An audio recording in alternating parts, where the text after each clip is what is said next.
Hello views, দেরি না করে সরাসরি চলে আসলাম আমার মোবাইল স্ক্রিনে।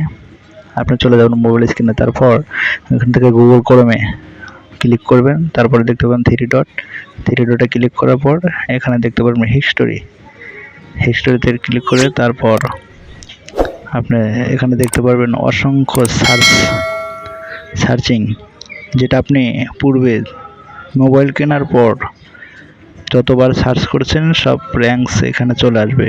নিচে স্ক্রল করে দেখতে পারবেন হাজার ট্যাগ করে 3 সেকেন্ড ধরে রাখার পর এখান থেকে সব মার্ক হবে। আপনি মার্ক করার পর সব একত্রিত মার্ক করে তারপর যত খুশি তত মার্ক করবেন। মার্ক করার পর এখানে দেখতে পারবেন আপনি ডিলিট আইকনটি, এই আইকনে আপনি ক্লিক করে সব ডিলিট করতে হবে। এভাবে যত আসবে ততবার আপনাকে ডিলিট করতে হবে, তাহলে আপনার মোবাইলটি হবে ফাস্ট।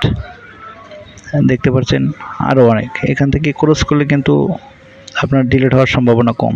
ক্রস না করে আপনি মার্ক করে তারপরে এখান থেকে ডিলিট করতে পারবেন।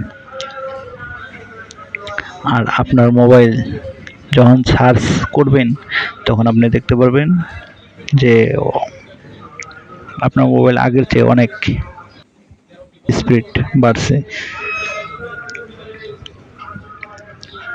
দেখুন আগের চেয়ে কতটুকু স্পিড বাড়ছে, এই দেখেন এখানে এখনো অনেক, যেটা আপনি সার্চ করছিলেন ডিলিট করার পরে দেখতে পাচ্ছেন এই যে সার্চ করার সঙ্গে সঙ্গে চলে আসছে। সাথে থাকার জন্য সবাইকে অসংখ্য ধন্যবাদ। ভালো থাকবেন, সুস্থ থাকবেন। আল্লাহ হাফেজ।